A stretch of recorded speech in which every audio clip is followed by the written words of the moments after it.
Jadi pada teman-teman, mungkin tadi saya tak perjelaskan secara langsung projek kami ini.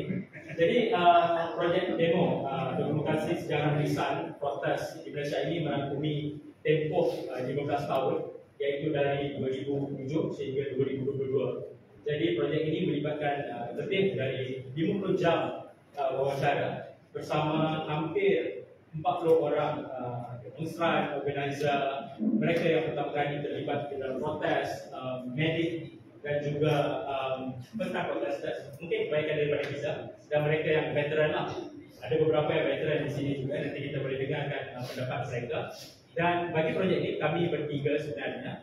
Saya Zikri Rahman, koordinator Pusat Sejarah Rakyat. Teman saya Mike Coffee, Executive Director dari Bersih, dan juga Jeremy bersama dengan Imagine Malaysia. Jadi kami bertiga menggerakkan projek ini. Dan setakat ini sudah ada 12 transkrip wawancara diletakkan di dalam laman web kami di pusatsejarahrakyat.org. Jadi bagi teman-teman yang berminat untuk mengetahui dinamika perubahan protes di Malaysia, jemput bertandang ke Pusat Sejarah Rakyat. Seterusnya, di mana Mat jadi hilang? Okey. Dipersilakan Mat boleh ke atas, dan juga Saudara Fitri bersiaran di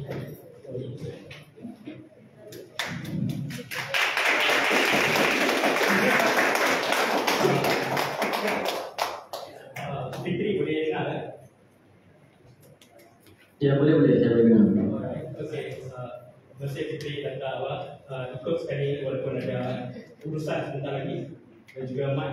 Jadi mungkin saya nak memperkenalkan dulu Mat dan juga Fitri. Mat merupakan seorang aktivis hak asasi Indonesia dan juga pembikin filem, dan aktif bersama dengan Suara Rakyat Indonesia dulu, dan sekarang banyak memfokuskan kepada projeknya sendiri. Dan juga saudara Nur Fitri Amir Muhammad merupakan setiausaha Persatuan Solidariti Pesawat Melayu Malaysia dan juga Ketua Penyelaras Forum Kedaulatan Makanan Malaysia.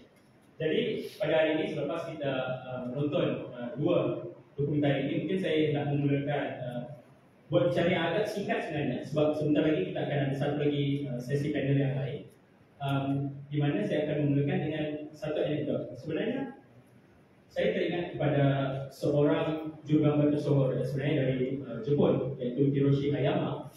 Dia seorang jurugambar yang banyak merakam tentang gerakan Zengakuren. Kalau teman-teman pernah dengar, Zengakuren ini sebuah gerakan radikal di Jepun sekitar tahun akhir 60-an sehingga 70-an. Jadi fokusnya itu adalah dia banyak merakam dari perspektif para demonstran itu sendiri, dan banyak gambar-gambar yang ditangkap oleh dia itu, dia memang berhadapan dengan para penguasa. Dan itu sekurang-kurangnya apa yang saya dapat daripada dokumentari hari ini, yaitu keberpihakan dan positionality seseorang. Dan kerana isunya hari ini adalah soal merakam sejarah, jadi mungkin boleh saya ingin lontarkan terus pertanyaan kepada kedua-dua teman saya, yaitu berkaitan dengan persoalan subjektiviti. Kerana kalian, saya percaya, memang berada terus dalam gerakan, dan persoalannya ini kita merakam sejarah. Jadi bagaimana subjektiviti itu? Adakah kalian mau bersikap neutral ataupun apa yang cuba mau dirangkum di dalam dokumentari ini? Mungkin Fitri dulu kalau mau berkongsi sedikit. Baik, terima kasih Zikri. Berkenaan dengan subjektiviti, saya sebenarnya tak nampak ni apa yang berlaku di gerak budaya itu. Kosong saja skrin saya. Tapi saya cuba gambarkan.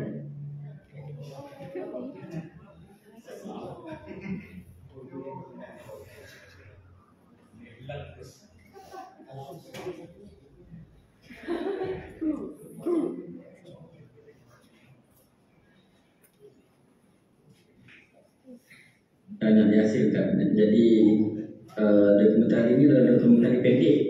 Jadi dokumentari pendek sudah tentu dia tidak boleh, dia tidak boleh kita gunakan sebagai satu alat atau satu bahan untuk kajian.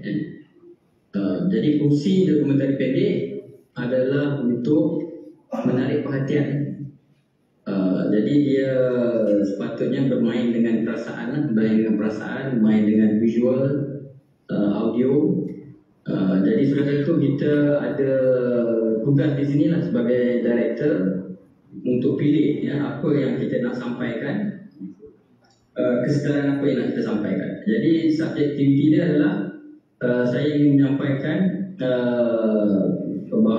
menyampaikan kepada penonton bahawa inilah perjuangan yang dihadapi oleh petani, bagaimana petani ini mereka bersemangat, dan sebenarnya dokumentari ini untuk petani sendiri, untuk para petani sendiri tengok supaya mereka termotivasi dengan rakan-rakan mereka yang berjuang ni. Jadi kalau dokumentari itu panjang, memang kita nak buat panjang sebagai dokumentari yang panjang.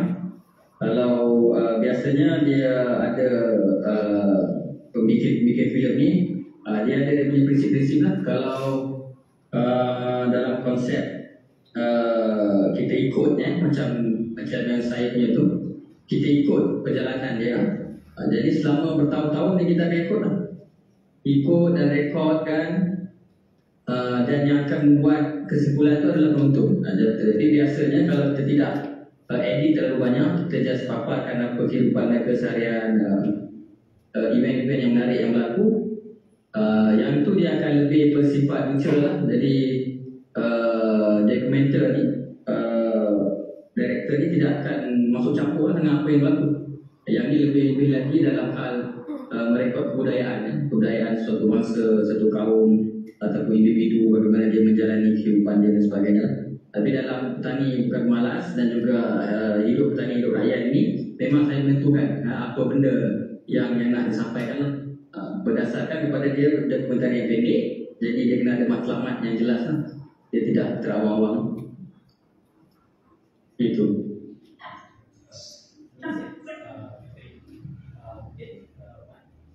Bagi aku pula macam aku memang jelas bila aku buat advokasi ni, memang aku pun terlibat dalam organisasi, contohnya macam nak buat demo lawan dan sebagainya. Tapi bila aku buat dokumentari itu, memang aku jelas, aku memang menunjukkan keberpihakan aku, iaitu untuk menunjukkan apa yang aku nak tunjukkan, iaitu aku punya tujuan adalah untuk reform undang-undang yang berkaitan dengan akta perguruan.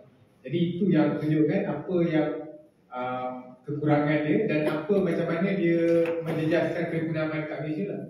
Dan semalam aku tengah lepak dengan member aku, tengah tengok macam channel YouTube dokumentari, dan dia tanya aku katanya, tapi bila kita tengok dokumentari ni kan, aku rasa tapi kalau dia tak tunjukkan pihak satu lagi yang aku, dan tapi macam mana kita nak selesaikan masalah ni.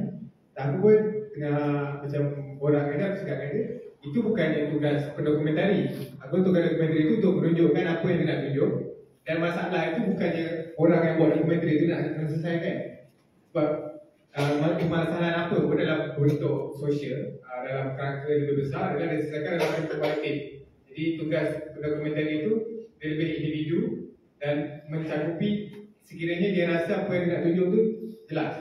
Dan dalam menilai itu pula, audience dan untuk menyelesaikan soalan lain ini. Terima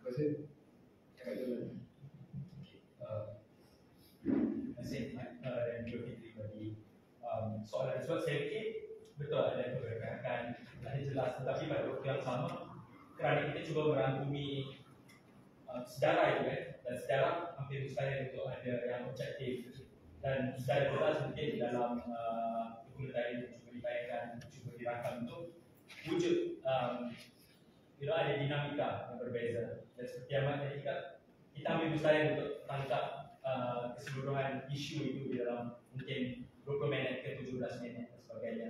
Tetapi mungkin untuk melanjutkan, sebab kita tidak ada banyak masa, tapi kalau ada kawan-kawan yang nak bertanyakan soalan, boleh juga. Kita mesti kritik.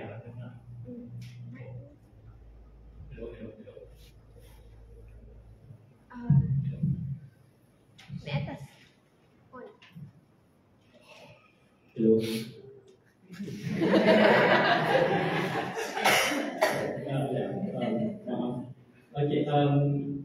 ya, jadi mungkin untuk selanjutnya saya ingin bertanya sebab selain daripada usaha untuk merakam keberpihakan dan memahami tentang positionality kita di dalam menangkap isu itu misalnya, ada isu lain yang mungkin bagi kami di pihak demo adalah untuk cuba melihat the historization process, pensejarahan sesuatu isu protes itu sendiri. Dan misalnya mungkin dengan saudara Fitri, kita boleh lihat bagaimana dia cuba melihat kepada penggusuran petani kerpan di Kedah pada tahun 90-an. Tapi pada waktu yang sama kita juga sedar bahawa ada isu-isu lain misalnya pada 70-an dengan petani balik misalnya, dan juga Siti Nur Hamid Tua dan sebagainya pada tahun 80-an, akhir 80-an. Jadi itu ada banyak isu berkaitan dengan penggusuran. Dan mungkin saudara Fitri nak berkongsi sedikit bagaimana sejarah itu sebenarnya boleh membantu membina memori kolektif. Adakah para pesawat itu menyadari bahawa wujud protes-protes yang begitu sebelum? Baik, terima kasih Fikri. Secara jujurnya,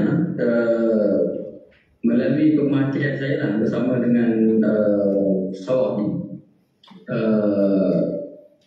mereka tidak ada memori kolektif yang sebegitulah, yang disebut ni lah. Biasanya yang mengetahui persejarahan ni, sejarah-sejarah petani ni adalah mereka yang bukan petani, ya, sudah tentulah sejarawan, ya, yang bukan petani kan, dan juga student, ya, yang membaca kan. Dan saya faham, saya tidak menyalahkan mereka, ya. Kerana mereka ada perjuangan mereka sendiri, ya, yang pada ketika itu kan, yang lebih penting, ya, untuk menyara keluarga dengan suap nasi, ya.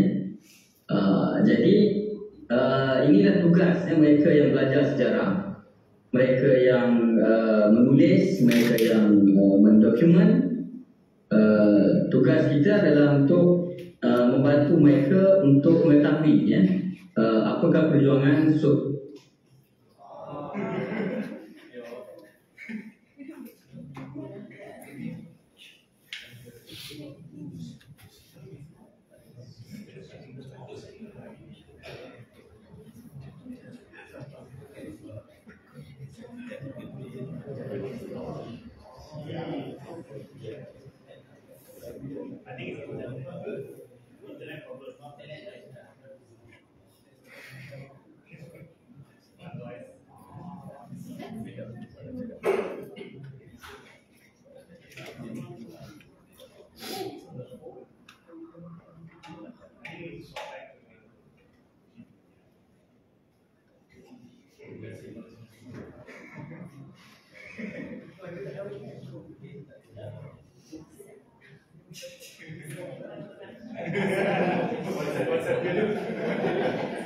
dipermainkan, ya.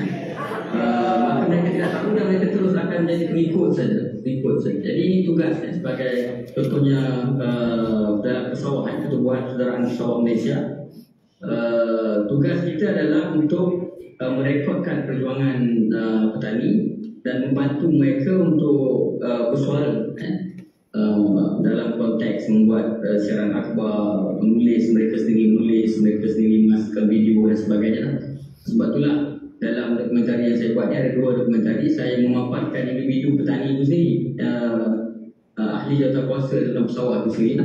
Ini sebagai salah satu usaha untuk merekodkan budaya mereka, sejarah mereka lah, di mana yang dibuat oleh sejarah rakyat ini juga. Terima kasih Fitri. Sebenarnya tadi kita terputus internet sebenarnya. Jadi boleh dengar, kat mana saya tak dengar. Saya tak tahu. Yang terakhir itu dekat itulah tentang membina memori kolektif dan macam sejarawan. Saya tadi ada beritahu tentang sejarawan dan hanya mereka yang belajar sejarah yang mengetahui tentang isu ataupun peristiwa berkaitan dengan petani. Kemudian terputuslah masuk. Ya mungkin. Betul. Saya ulang sikit pendek. Sudah tentulah mereka yang belajar ataupun membaca tentang sejarah ini yang mengetahui tentang sejarah ambil kuah lah baling peningkapan dan isu yang keempat ini yang isu sejarah di Kepan pula. Mereka yang di Kepan sajalah yang tahu tapi yang di Perak, yang di Alustar pun tak tahu isu yang mana yang orang sawai di Kepan tu yang kawah benda ni kononnya nak di share profit udang apa kepala udang itu. Ahli keluarga mereka sekarang ni tidak bertanam. Yang diberitahu kepada saya mereka ni duduk di tanah tun sekarang. Kononnya dapat share profit tak dapat. Jadi sejarah itu tidak ditulis, dia hanya dari mulut ke mulut diceritakan jadi sebab itulah pentingnya sebenarnya mereka yang belajar sejarah macam Pusat Sejarah Rakyat ni untuk menjadi penulis dan memberitahu balik inilah dia sejarahnya dan berserta bukti lah apa dia sebenarnya dan ini orang-orangnya yang terlibat dahulu kita tidak boleh menyalahkan petani kerana tidak belajar ataupun tidak mengetahui tentang sejarah perjuangan ini kerana kehidupan mereka sendiri itu pun satu perjuangan untuk mereka. Kehidupan mereka yang untuk membanting tulang itu satu perjuangan untuk mereka yang mereka perlu day to day berusaha dan saya lihat kaum tani ini adalah salah satu kumpulan yang mungkin boleh saya katakan dari sudut pekerjaannya lah paling tertindas lah.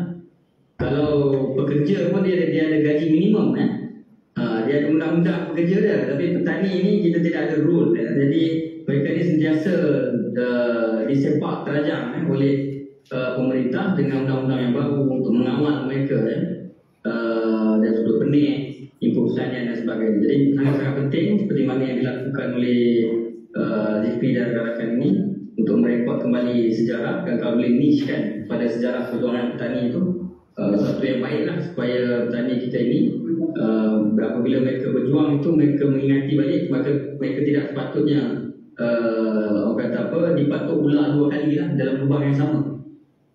Terima kasih. Terima kasih kita kerana sudi merangkumkan semula kenyataan tadi ada masalah teknikal dan mungkin untuk sebab kita bermula dengan perhimpunan aman.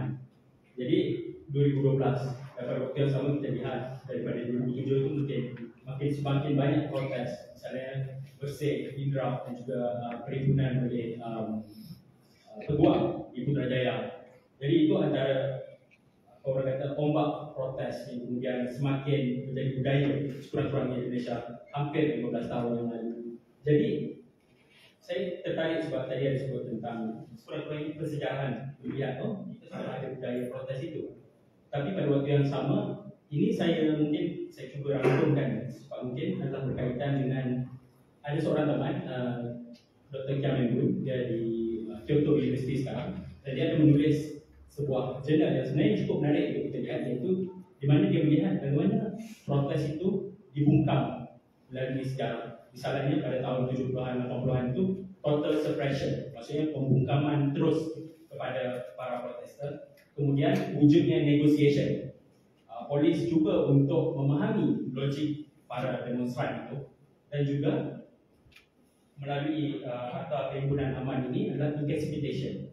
Maksudnya cuba untuk tidak memperdaya the protesters melalui undang-undang yang ada. Adakah Mat sendiri sebagai seorang yang terlibat secara terus sedar akan perubahan dalam beberapa tahun? Ya, macam sebelum kita ada kita ada akta polis yang mengawal dia perhimpunan. Jadi waktu macam kita cakap tadi waktu akta polis ada memang mereka berkata keras lah. Tapi bila dia dah mula nak cuba menggunakan akta ni, memang dia kata akta tu untuk mengawal sedia perhimpunan. Tapi sebelum adanya kita ni baru dibina sebelum ni dia ada kawasan dia tu protes jalanan adalah dilarang. Dia mengatakan dia mendefinisikan perhimpunan aman, tapi protes jalanan dilarang. Protes dan definisi untuk protes jalanan adalah satu protes untuk membantah sesuatu bermula di satu tempat dan berakhir di satu tempat. So very general.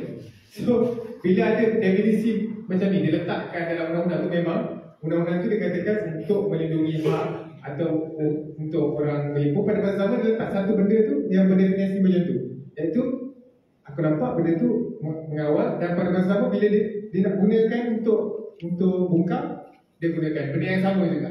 So dia boleh jadi, bagi aku buat apa nak daftar. Kita ada kita dah ada apa, perlembagaan setuai kata memang jelas kita boleh berhimpun dan berpersatuan. Tak sepatutnya ada akta adalah untuk mengawal sekali macam mana untuk orang kerja ni. Kalau orang marah kita nak ajar dia pula, macam kau boleh marah macam ni.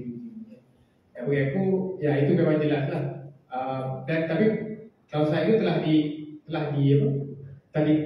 dimasuk, dan memang ada perubahan-perubahan yang daripada 10 hari pada 5 hari notis dan sebagainya. Tapi masih lagi polis menggunakan cara-cara yang baru, macam tadi tu dia menggunakan mahkamah untuk menghalangkan. Waktu tu sebelum ni dah ada, waktu dia gunakan lagi pula.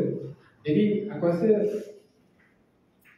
kalau dia nak halang pun dia tak ada akta tu, dia boleh halang. Cuma akta tu sendiri memberi kita ilusi tentang kenapa apa yang boleh, apa yang tak boleh lah. Dan balik kepada sejarah tu pula, aku rasa kena rakam sejarah untuk kita tengok yang sebelum ni dengan sekarang tak banyak beza, walaupun ada benda yang baru dia datang. Tapi intention tu sendiri pada awalnya untuk menyekat, dan kemudian akal sendiri kekal di situ walaupun dimasukkan, tapi tujuan yang sama. Ada kawan-kawan hadirin yang nak bertanyakan soalan kepada saudara Fikri dan juga Mat? Kalau tiada, kalau tadi kita boleh terus ke panel yang satu lagi sebenarnya yang lebih menarik, yang boleh merangkul. Oh, tapi ada soalan di belakang. Sorry, boleh. Soalan.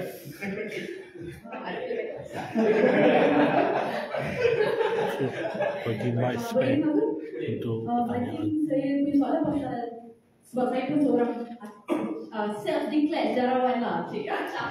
Tapi as a historian, just now you talk about macam the important role of historians in making people realize their own history pasal the potential they have to organize and protest.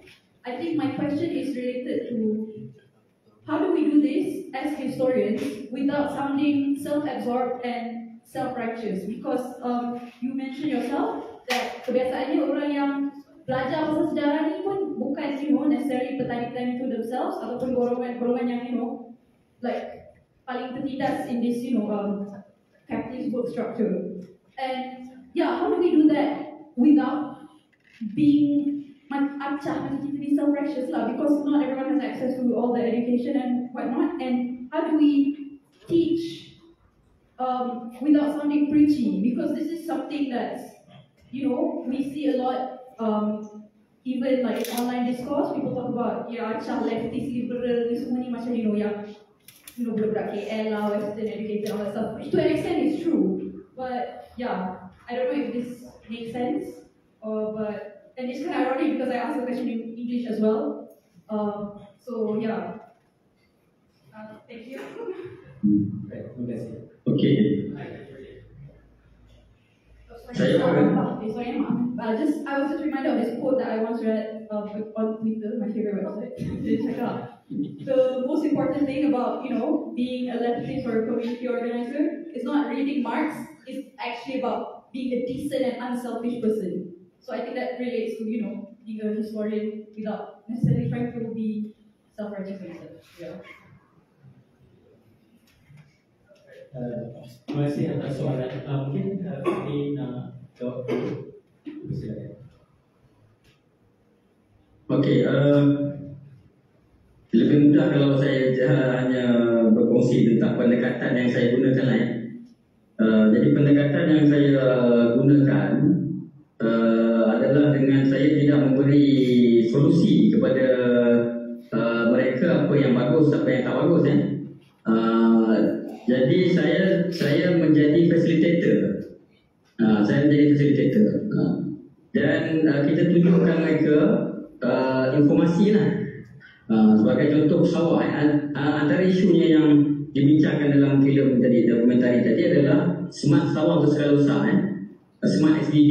Mungkin ramai siapa yang mengikuti syukuran ni mungkin ada dengar pasal Smart SBB kan. Jadi Smart SBB ni adalah new concept of farming. Di mereka kerajaan nak consolidate tanah-tanah ini.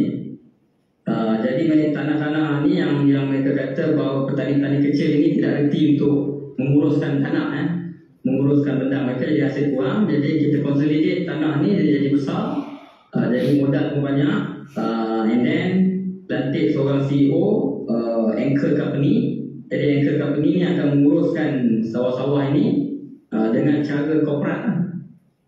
Jadi production yang tinggi dan sebagainya lah. Jadi pendekatan saya adalah bila kita turun ke lapangan, berjumpa dengan petani ini, dan memang ada petani ini mengatakan bagus lah. Maksudnya dia mereka dengar kata bagus lah. Sebab apa? Syarikat tersebut nak memberi gaji kepada pesawah. Maksudnya bayaran secara bulanan. Hasil banyak ke hasil sikit ke, hasil tu adalah milik company. Jadi pesawah itu sekarang ni adalah pekerja, workers kepada estate tersebut lah.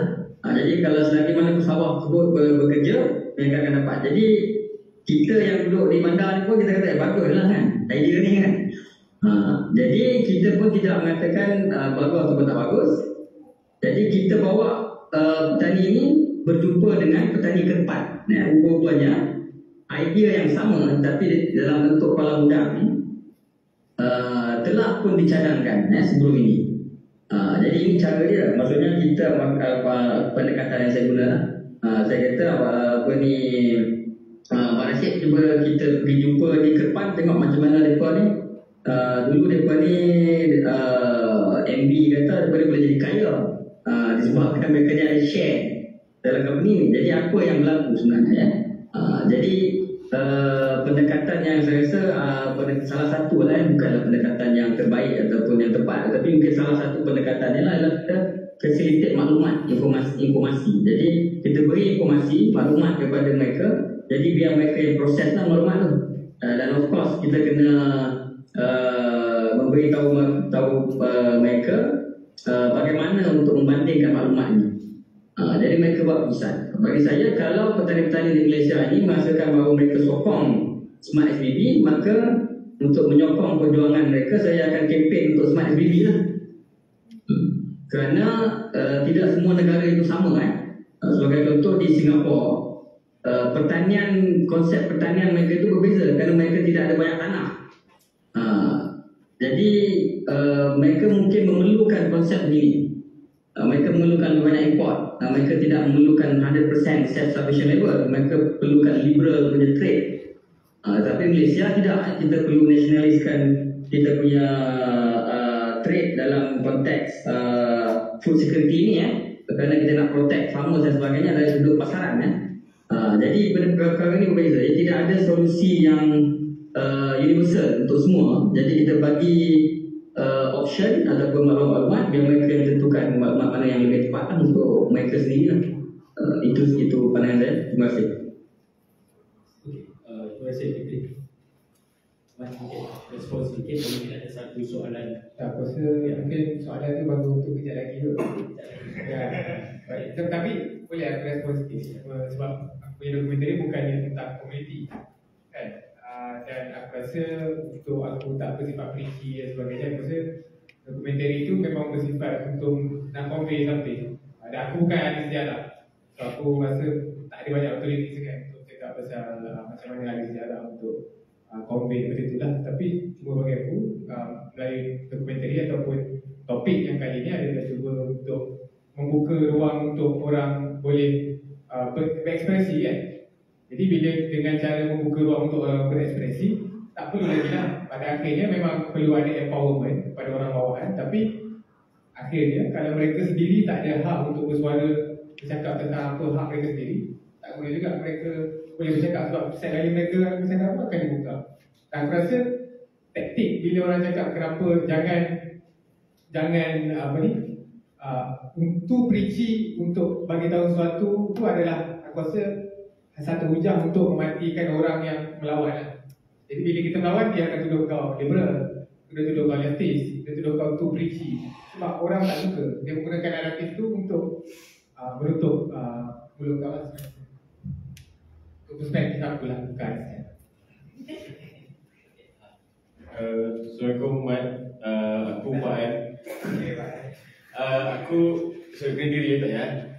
Kau dah lalui zaman Najib. Kau involve. Aku soalan ni untuk tesis sekejap lagi kot. Tapi sebelum Mat ditanya banyak soalan, aku tanya dulu lah. Kau dah lalui zaman Najib, zaman Muhyiddin, dan sekarang kau ada zaman Anwar Ibrahim. Polis masih sama. Polis masih menekan. Polis masih jadi aparat kerajaan. Polis masih jadi tools untuk authority, untuk government, in a way membungkam lah, macam tu kau cakap. Jadi setuju atau tidak pandangan kau, ini bukan masalah kerajaan sebenarnya. Ini adalah masalah institusi itu sendiri. Tak, ini just mungkin kau ada pandangan yang berbeza. Terima kasih. Polis tu Anwar Ibrahim.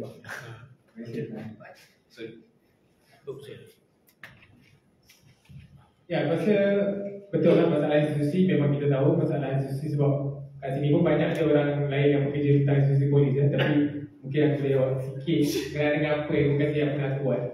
Betul, memang ada masalah institusi di situ. Tapi kerajaan sentiasa dalam tugas eksekutif dia memang sentiasa boleh buat sesuatu untuk mengurangkan kesan daripada aparat kerajaan ni kan. Tapi bila kita tengok kerajaan pada hari ini, waktu Anwar Ibrahim sendiri di pembangkang, waktu di kerajaan untuk meluluskan akta IPCMC yang sebelumnya, bukan yang baru diluluskan akta 2020. Sewaktu second reading di parlimen, ia ditarik balik kerana Anwar sendiri waktu tu takut untuk meluluskan benda tu pada bentuk yang sekarang. Dan diminta untuk bawa semula ke jawatankuasa. Dan kita tahu bila berlaku shelter move, akta tu dirobak semula. Waktu tu banyak kesempatan untuk melakukan reform dari segi ini, tapi tidak dilakukan sebab ada interest-interest tertentu. Jadi aku rasa bukannya persoalan institusi polis tu bermasalah dan bukan isu kerajaan, tapi isu institusi polis ni memang sentiasa bermasalah. Tapi bila kerajaan tu kau boleh buat kan? Itu dia. Terima kasih. Kita sudah sangat-sangat kesuntukan masa dan kita nak beri ruang kepada panel yang seterusnya. Yang mungkin ada banyak lagi soalan yang berkaitan dan sebenarnya panelis kita Mat mungkin akan ada di sini juga. Kalau ada soalan kita masih boleh rampung, kita boleh kumpul sama-sama. Dan ya, tanpa membuang masa saya ingin menjemput terima kasih kepada Fitri Unibantus. Terima kasih.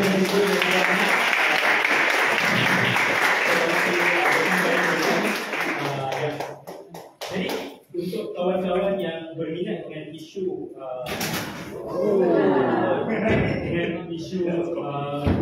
perhimpunan atau perhimpunan aman, boleh scan QR code di sini. Mat ada sediakan kepada kita beberapa FAQ lah berkaitan isu atau perhimpunan aman. Boleh pas-pas pada semua orang. Scan ni. Alright. Dan ya, minta maaf kerana masalah tadi kan. Dan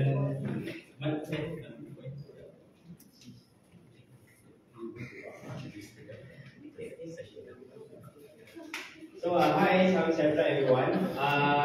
Okay, before we invite the panel to the stage kami ingin menunjukkanlah ini adalah website Pusat Sejarah Rakyat yang ditubuhkan oleh Prof. Syahri. Dan ini adalah the project is ongoing which is project sejarah lisan protes di Malaysia tahun 2007 hingga 2022. Of course, we are not going to cover all the protests that happened, but we try to pick a selection lah. So di sini anda boleh melihat 12 artikel yang telah diterbitkan. Kami dah interview saja lebih 35 orang dan akan keluar satu interviewnya. Ada yang dari protes anti-ISA, ada yang dari Sabah, ada yang dari berjuang rakyat tanah. Of course, Bersih dan sebagainya. We're still looking to interview people from Hindrap especially. So if ada yang recommend, I didn't mean that as a joke, but it's an important movement yang saya rasa masih kurang documentation. Orang tak bincangnya enough the long term impact. So, yang interested, please visit pusatsejarahrakyat.org/demo. Okay, dengan iklan itu tadi, maka kita move on to the next panel. So, boleh saya jemput panelis kita, Jeremy Lim, Sandra Aru, dan juga Dr. Sharifah. This great one is of course for Aru lah.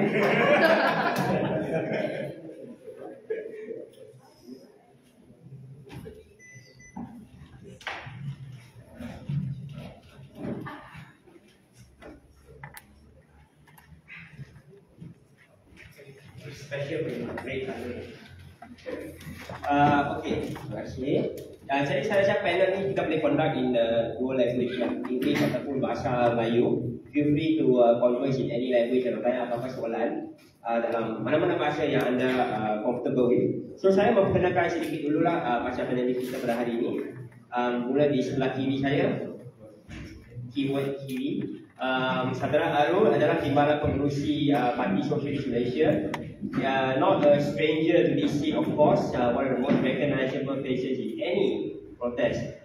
Dan beliau juga sebenarnya menulis beberapa buku tentang protest ataupun sejarah perjuangan rakyat. Dan di bawah kedai buku ini anda boleh dapat, I think one of them I saw is Brema. So pasal perjuangan Kampung Ladang Estate dan bagaimana mereka organize the villagers untuk resist developer punya demand dan sebagainya dan menuntut sesuatu untuk orang yang ditindak. So saya rasa it's a good resource. Kalau anda berminat boleh dapatkan di bawah. Di sebelah tengah ataupun kiri lagi, Dr. Sharifah, beliau merupakan ketua program sains politik di Universiti Kebangsaan Malaysia UKM. Jika tidak silap saya, thesis PhD beliau juga mengenai social movement gerakan di Kalimantan, Borneo, dan seorang yang sangat familiar lah with the scene here also. Di hujung sekali adalah saudara Jeremy Lim. Saudara Jeremy dari Imagine Malaysia, sebuah organisasi anak muda yang membuat pelbagai aktiviti dan program mengenai sejarah. Dan beliau juga merupakan penggerak untuk Jentayu, formerly known as Malaysia Muda.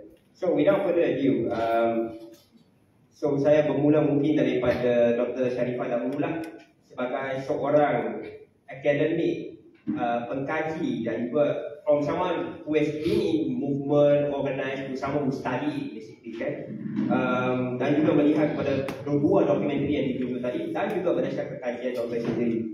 Bagaimana doktor melihat perception tentang protes tu? How has it evolved over time, especially dalam masa 15-20 tahun kebelakangan ini?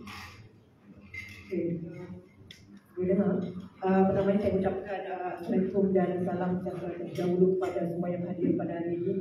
Terima kasih kepada penganjur kerana mengundang saya.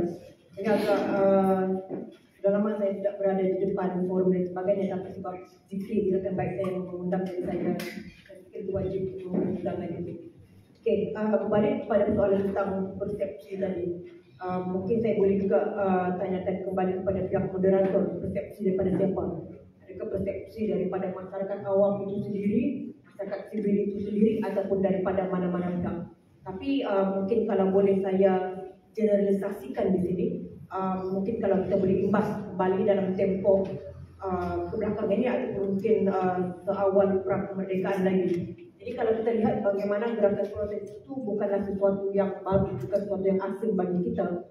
Dan kalau kita ingin tarik lebih awal lagi, waktu pra kemerdekaan sebenarnya sudah ada protes dan sebagainya yang disertai ataupun dianjurkan oleh Kesatuan Kerja, parti politik sama ada kanan kiri dan sebagainya.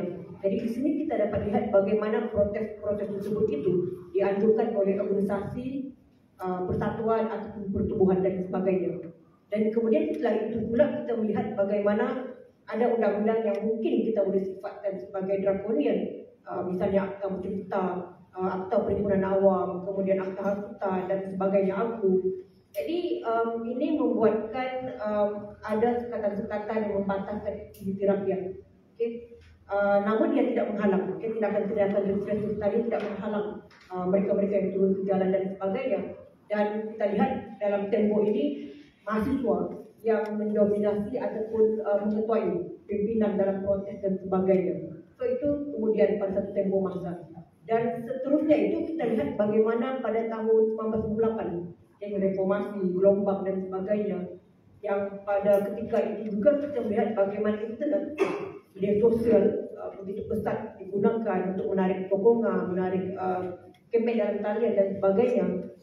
Dan kebetulan juga pada waktu itu CSO, masyarakat sivil, NGO juga semakin bertambah, berkembang dan sebagainya. Dan kemudian pula kalau kita boleh lihat dalam 10 tahun terakhir, okay? 2013, 2014, kita melihat bagaimana terdapat banyak isu yang mendominasi proses-proses yang ada di negara kita, di Malaysia. Misalnya isu tentang cukai, GST, isu tentang keterusan band raya, isu tentang anti rasuah, anti kerajaan dan sebagainya. So itu banyak bermain dalam protes-protes kita pada hari yang 10 tahun yang terakhir. Dan pada waktu itu juga protes-protes tersebut itu disertai mungkin diikuti oleh kebanyakannya elit-elit politik, parti-parti politik, kebangsaan dan sebagainya. So itu 10 tahun yang terakhir kita melihat. Dan kalau kita tengok pula pada 2-3 tahun ke belakang, kita berhadapan dengan pandemik, COVID, virus dan sebagainya. Jadi di sini kita dapat lihat bagaimana protes itu seakan-akan telah beralih ke model media sosial. Dan tadi di jalanan, hari ini kita saksikan di media sosial, terutamanya dengan penggunaan hashtag. Kalau kita masih ingat lagi dalam tempoh 3 tahun terakhir, penggunaan hashtag kerajaan zalim, lawan, bendera hitam, bendera putih, rakyat jaga rakyat, kita jaga kita dan sebagainya. So itu sebenarnya satu bentuk protes secara dalam talian. Dan tidak dapat dinafikan bahawa walaupun ia berbentuk protes dalam talian, dalam talian dan sebagainya, ada juga mungkin kecaman-kecaman pendidikan mengatakan bahawa ini adalah satu bentuk selektivism, mana protes itu hanya sukses saja bermain di internet, di sosial, tapi tidak berjalan, tidak melakukan aksi yang benar dan sebagainya. So itu yang mungkin kita boleh lihat dalam tempoh puluhan tahun yang terakhir. Okey, jadi dapat kita saksikan di sini bagaimana persepsi tentang protes itu sendiri dipengaruhi oleh berbagai sosio-politik, berbagai faktor sosio-politik. Jadi kalau saya boleh langsungkan, misalnya kita boleh lihat bagaimana media, kemajuan teknologi IT, media sosial yang sangat pesat itu membuatkan sepatutnya dan seharusnya lebih cekap dalam menganjurkan ataupun organisasi protes itu sebagai sama ada talian ataupun luar talian dan sebagainya. Kita lihat juga bagaimana respon daripada kerajaan itu sendiri. Kita lihat bagaimana ada yang agak toleransi, ada juga yang sangat represif. Okay? Kemudian kita lihat juga bagaimana daripada segi media itu sendiri. Bagaimana media yang ada pada hari ini melakukan framing terhadap suatu peristiwa event. Kalau kita tengok contoh dokumentari daripada kawan kita Mat tadi, bagaimana paparkan bahawa setiap protes itu adalah perhimpunan haram. Dan akhirnya mungkin dia juga telah mempengaruhi persepsi masyarakat kita pada hari ini bahawa protes itu adalah perkara yang haram, illegal dan sebagainya. Baik, dan kemudian yang terakhir yang mungkin saya boleh katakan di sini adalah tentang kemenangan Pakatan Harapan pada tahun 2018. Jadi ketika itu protes yang banyak berlaku dan jangkaan-jangkaan ataupun ekspektasi terhadap ruang demokrasi yang lebih luas, tak berurus yang lebih baik dan sebagainya, itu ada jangkaan, tapi nampaknya tidak berlaku. Jadi daripada sini kita melihat bagaimana persepsi itu telah kita lihat pengaruhnya, momentumnya itu daripada puluhan tahun yang terakhir. Itu daripada kita. Terima kasih doktor. Saya rasa I like what you say about macam protes ni bukan satu benda yang baru bermula sebelum kemerdekaan. I think ramai yang lupa atau sebenarnya tidak diajar bahawa a lot of things we enjoy today hasil daripada protes. Contohnya now is Saturday Sunday weekend. Weekend ni adalah hasil kejayaan perjuangan orang dulu. Dulu tak ada cuti umum pun. Dan juga working hours limit. Jadi kemerdekaan itself is hasil daripada protes kan. Jadi kita mungkin move on kepada saudara Arun. Soalan yang agak sama tetapi dari segi framing yang berbeza. Saudara Arun telah terlibat saya rasa dalam 2-3 ataupun mungkin 4 dekat jugalah perjuangan dari bawah. Sorry to review the part So saya rasa there has been a shift I think as Dr. Sharifah has mentioned, there has been a shift lah. Sama ada dari segi perception, tapi saya mungkin ada dua angle yang saya menarik kalau saudara Aru kupas. The angle from people's willingness to participate in protest, adakah lebih kurang takut sekarang? Dan satu lagi adalah layanan polis tu, taktik. I think dokumentari Mat tadi, dia punya fokus pasal Akta Perhimpunan Aman. I think it's a good fokus, tetapi dalam long term picture, saudara Aru mungkin terlibat dari organisasi protest sejak zaman ISA ada lagi. Zaman ISA, kemudian dahulunya ada Akta Polis, dan baru Akta Perhimpunan Aman. So maybe you walk us through the change during those times. Okey, terima kasih saudara rakan panelis, rakan-rakan semua. Okey, nampaknya semua selesa, tak ada FRU truck di luar. Dan actually, saya the whole struggle kita kena tengok adalah gerakan itu, the people's movement akan melawan pemerintah yang sedia ada, kan? The ruling elites. Elit itu akan gunakan senjata dia. Senjata dia apa? Polis. Di Malaysia dia tak guna askar. Okay? Di Indonesia dia guna askar, di Filipina dia guna askar. Di Malaysia dia tak guna tentera. Pasal polis dah cukup. Baru polis dia ada banyak senjata. Dia guna ISA, dia guna polis, dia guna Akta Hasutan, dia guna polis, dia guna Perhimpunan Aman. So Perhimpunan Aman itu adalah persoalan numbers lah. Saya masih ingat from 1987, sebelum 87, gerakan yang paling berjaya adalah 1974 student uprising. Selepas 74 itu tak ada banyak protes. Ada juga banyak protes perkauman yang senang nak mobilize orang. Contohnya Pindra, orang India akan bangun. ISEN, the Chinese, the Merdeka University issue. No? So ada isu-isu yang bawa isu kaum. Dalam Malaysia susah lah kita, no? Kerana bagi kita, kalau satu kaum buat protes, lain kaum takut. Okay, and then we fight dalam social media. So itu satu isu yang kita kena resolve lah. So that is historically. So in masa saya 1994, we did the first demo. Bagi kita masa itu, demo itu kalau ada 100 orang bodoh. Tapi we broke the demo 94, 3,000 orang. Dataran Merdeka. Organize satu demo dengan hanya guna 3 handphone masa itu. Masa itu handphone tu besar, kena pegang. 3 handphone, organize people. Yang demo itu peneroka bandar dengan pekerja ladang buat demo besar 3,000. So kita ingat our target is, kalau nak put demo 1,000 lah kita punya target. Okay, 1997, 10 years after Operasi Lala, Pak Chong adalah veteran tahanan ISA. So after 10 years after that, we organized more than 1,000 people in Kampung Tengah. But the whole scenario changed. Reformasi 1998 itu, reformasi movement itu satu movement yang melibatkan ramai orang Melayu. Selepas milenium jangan, the biggest gathering after that was reformasi 1998. Itu satu yang memang hebat lah. And masa reformasi juga polis telah gunakan water cannon. They also use what you call this chemical. Selain chemical dia guna dye. Pasal bila dia buat, dia taruh air, dia tangkap orang, semua orang akan cakap, saya tak himpun, saya pergi McDonald's, saya pergi sana, saya pergi sini, you know? So dia guna, the police started to use dye lah, green color dye. And after they arrest, dia nak angkat baju sebagai evidence, dan kita lawan lah, tak boleh pakai, you know? Masa reformasi was the masa mulanya the lawyers mulai involved, lawyers di Malaysia. Suara pun kita involve, kita panggil dia the urgent arresting. Till today we don't know why we call it urgent arresting. Every time arrest happen, there's a team akan, you know, mereka memantau. So that was a movement. And masa reformasi adalah zaman di mana kalau tak ada FRU, orang tak shock untuk keluar demo.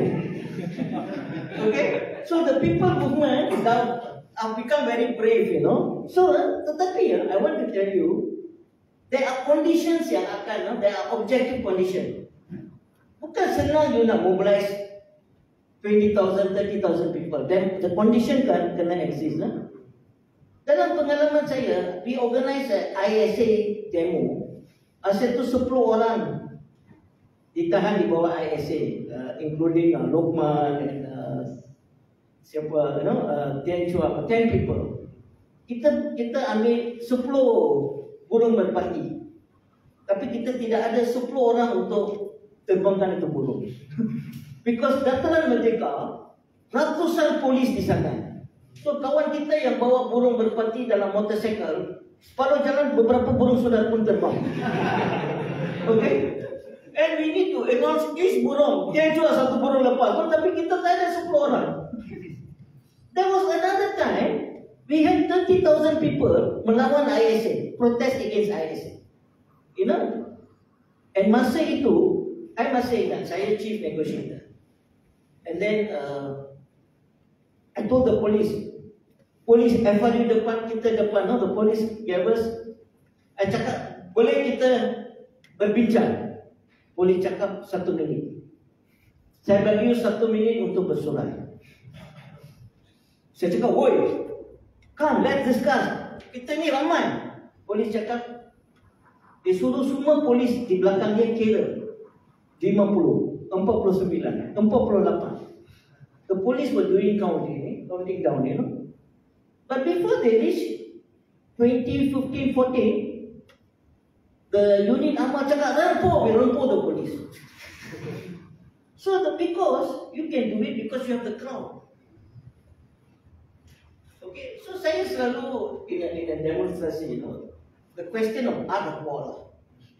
Kalau dia ada polis ada 1,000 orang, you ada 10 orang, you jangan belagak macam tu ada sikit. So, art of war sun cakap, your enemy is bigger than you retreat lah. Okay, but Sun Tzu also says, if you have equal number of people, then you advance. Equal means jangan you tunggu, you know. You advance the struggle, no? So, reformasi was a very interesting era. But after reformasi, police know people don't masa of what do you call that? Reformasi, they use Akta 27, you know. 3 orang, more than 3 people, you must get permission. That means perhimpunan more than 3, they consider 3, 4 is dangerous lah. So that was the police punya level, 3 orang. There's another act cakap Police Act 14 Penal Code 141 yang cakap 5 orang lah. That's why always people say 3 and 5, you know. But then, you know, apa the pemerintah think? This thing is not effective. ISA, they cannot arrest people under ISA. Orang yang tahan dalam ISA keluar dia menang election, no? So the state itu dia akan tukar undang-undang. So dia buat Akta Perhimpunan Aman. Macam-macam kablang. For me, it's a very nice law. Akta Perhimpunan Aman dengan Akta Polis. Fact check, can you get jail for Akta Perhimpunan Aman? Can you be jailed? No, only fine, you know. Last time you get jail. So I always encourage people, no? Always don't get jailed, you know, come on. What are you afraid of, you know? Last time I had jail, you know. The second thing is, they can only catch the organizer. Why are you worried? You organizer, kata organizer turun lah. And recently, there's a Women's Day march. The police called me for 112. I wrote a letter to the police saying, I'm not the organizer, please check the law. I'm not coming for the 112. And I didn't go. Okay, because the law is very clear. It's only for the organizers. So just going back, after that, reformasi time, Bersih 2 and Bersih 3, you want to learn about demonstration in Malaysia, you learn Bersih 2, Bersih 3. Bersih 2, polis pakai semua benda untuk stop. Nationwide roadblock, you pakai kuning, dia tangkap. EO6 kita orang kena tangkap di bawah akta darurat and all that. They use Bersih 2, dia pakai semua untuk halang. Bersih 3, polis very accommodative. Dia benarkan you buat apa-apa. You boleh berhimpun, you boleh buat apa. Polis ambil tindakan selepas demonstrasi.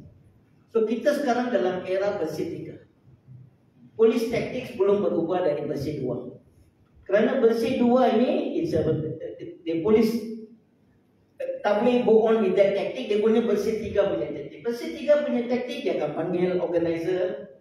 So I think sometimes masalah with demonstration is, bila polis sudah baik, bukan baik lah, dia tukar taktik. Sekarang dia guna senjata lain, dia guna MACC, dia guna, they use different weapons lah. Dia guna akta hasutan, dia tak lagi guna akta penghimpunan. Which means there's so much opportunity for people berhimpun. So I think after the bersih 3, semua dibenarkan. And then you have the COVID situation where dia guna a different kind of law lah. Okay, yang susah juga. And then currently you see demonstration banyak. Berapa sekarang kita punya figure demonstrasi? Okay, so Bersih masih dia pegang rekod dia lah. And one of the things yang Bersih buat was 2 hari dia buat demo. I think 40 jam demo. Itu saya ingat satu rekod baru lah. Okay, rekod baru. Tetapi ya, in 1947, Hartal 1947, whole Malaysia paralyzed. Kita belum capai tahap. Kita hanya KL centric. KL kita boleh kumpul orang datang KL buat demo, stop traffic semua tempat, 1 hari boleh. Okay, we have not nationwide lah. So our demonstration power itu, so I think itu sesuatu yang cukup dynamic. Saya pernah tangkap di bawah semua akta. So itu dia saya satu section 22 akta perhimpunan aman. So saya belajar lebih daripada polis daripada peguam. Okay, I think basically that is to give tactic lah. So today saya rasa dia sudah pun today akta perhimpunan aman is quite relaxed. 5 hari sebelum itu you kena bagi tahu polis 5 days. After you inform the police, dia kena inform you back if dia tak setuju dengan upaya itu. By the time the police discuss and all that, 5 days sudah sampai. So you do the demo. Because we can, artikel 10 cakap apa? We have freedom to assemble without arms. So last time I used to say the police misinterpret. They think this is arms. So with your arms they stop you, But actually, kalau you tak pakai senjata, you have the freedom to assemble peacefully. And article 10 ini sangat important. A lot of demonstration, especially Hindraf and all that. Bila polis cakap, macam Mat tadi punya documentary, perhimpunan haram, kita cakap kita guna artikel 10. Bring your article 10. Because that one gives you that right to assemble peacefully. Itu undang-undang penerbangan, sangat penting.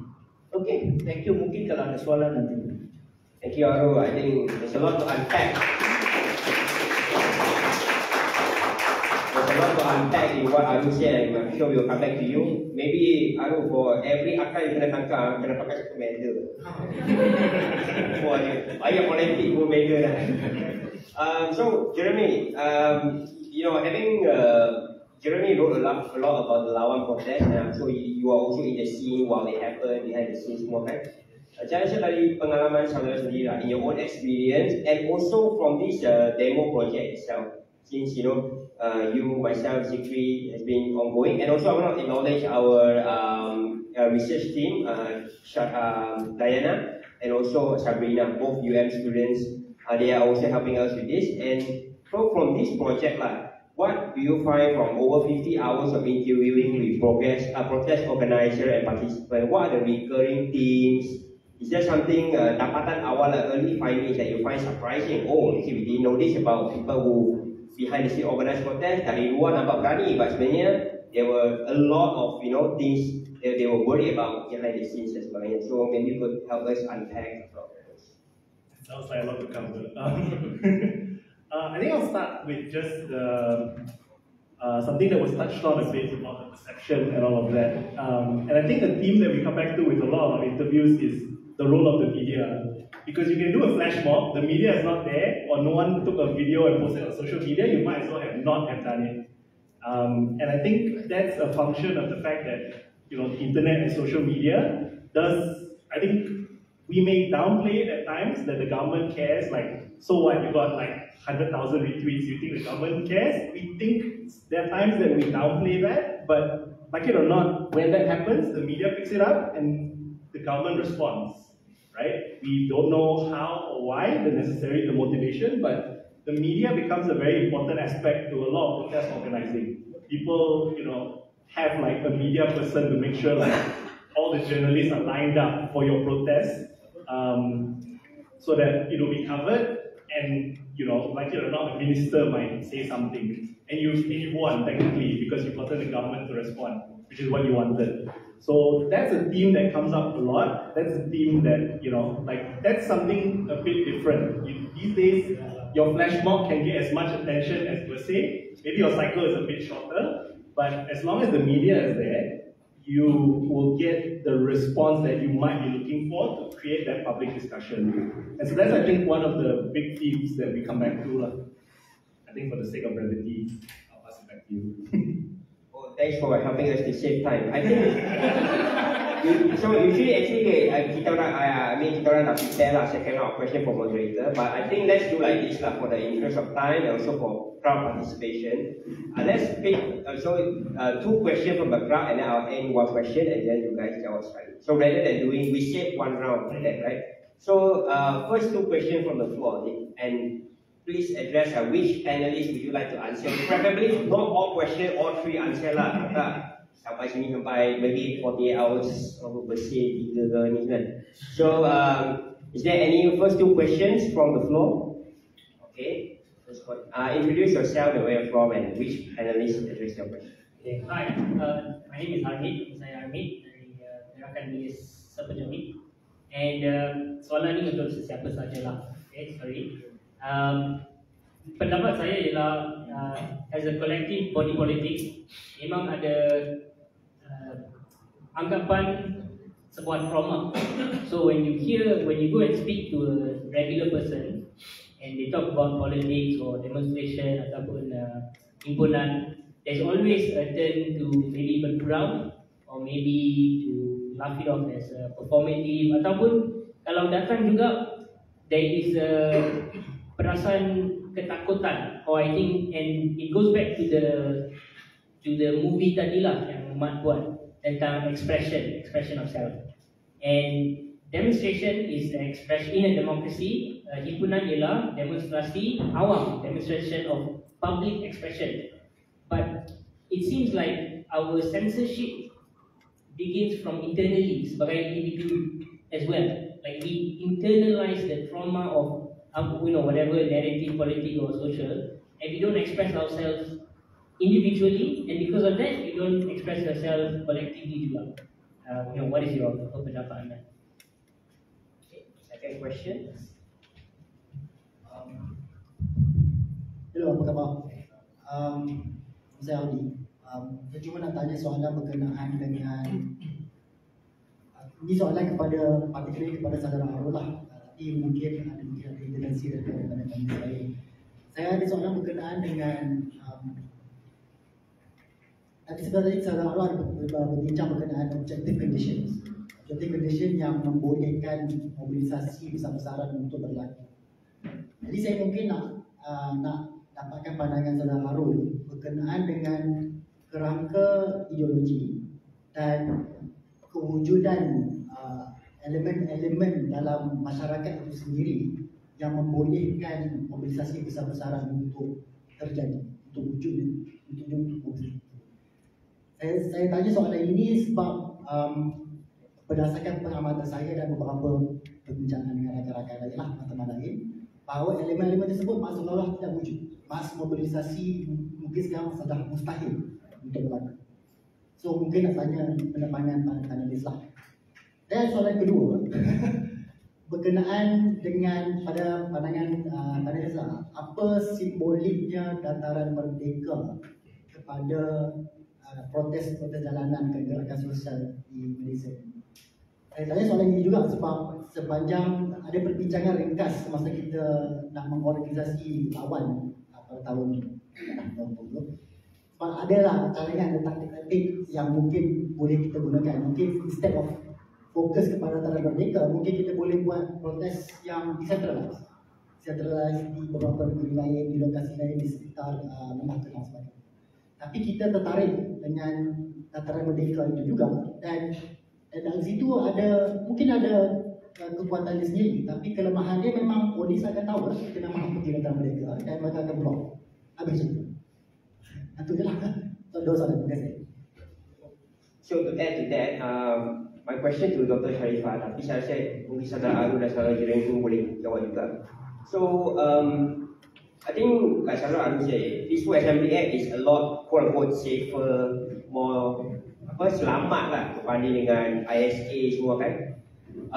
Dan juga saya teringat satu wawancara yang kita buat dengan saudara Mukmin, di mana dia cerita waktu tu dia masih mahasiswa. Dia cerita dia nak pergi bersih 4 dari in Sabah, and he was so like hype up for it. But when he got there, it was so peaceful, which in a way is a victory because maksudnya kita dah normalize peaceful protest di Malaysia. So it's a victory. Tetapi pandangan alternatif Mukmin adalah yes, gone too safe, we play too safe.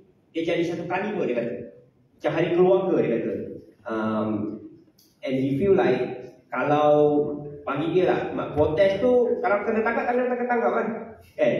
Let the message get out, and if kita kena tangkap, then the message get out, that's good. Better than kita sampai sana is very safe, the message didn't really get out.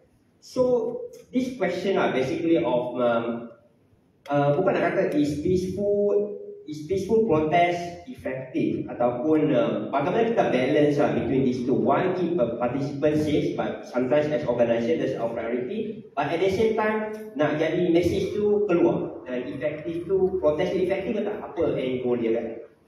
Okay, so mungkin di sini kita persilah saudara Arul dulu lah.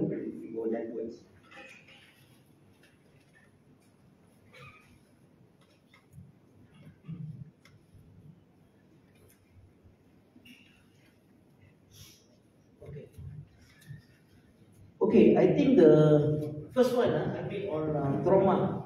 I think one of the thing is when there are more people, you feel less traumatized. So for me, is before you do organize something. So I always say it's very fun to get arrested if a lot of people get arrested. Then one person get arrested. So it is time how you create. You have to organize people. When I organized last time one kampung, Selayang Bahagia, police came 4 o'clock in the morning, start arresting people, 1-2 people, So everybody run away from the kampung, takut kan? How do you fight back? So we met them up, we got all the people in the kampung, we went to the police station, we surrendered. Police don't want to arrest anybody, because we had the numbers. It was very empowering, So always you have to fight the trauma, and you need to get the support mechanism, So saya every demonstration, any protest need to be, organizers must be very responsible. Okay? Like we say, I always say we must be the first be there and the last to leave. The organizers, we will go back after the last protester goes home. If someone is arrested, we all go out and wait there. We talk to their parents, with their students, we have that. The support systems are the thing. And then people will continue to come because they get the support system. If they are abandoned, mereka tidak akan lah. Okay, I don't know, I could answer, but I think a support mechanism, and you have to plan everything lah. Itu satu. Saudara punya soalan. Actually, there is what we call objective and subjective conditions lah. Okay? If the objective conditions are right, that means zaman kemelisiatan ekonomi, people are unhappy and all that, the middle class are the first one to get very angry. When the middle class get very angry, easy to organize them. Okay? Because they lose jobs and all that, But sometimes you have the objective condition, but you don't have a strong movement of the subjective condition. You need a movement to push through, you see. What happens if everybody is angry but you don't have a movement, So objective and subjective conditions are there. This one is we must always build the subjective conditions. Objective condition, when you come, you pakai lah. But other times, you don't wait for, ada satu cerita lah, satu orang potong itu pokok. Dia tengok itu pokok sangat besar, he go and asah his kapak. Dia ingat kapak saya not tajam. Dia pun asah sama, masih tak tajam. Dia asah sama, masih tak tajam. Sampai kapak itu sudah tak ada apa-apa. So the best is asah sikit, potong dahan sikit, boleh potong bagus. Next you go for the next. So the movement itu have to grow lah, you know. Have to grow, and to do that you have to organize.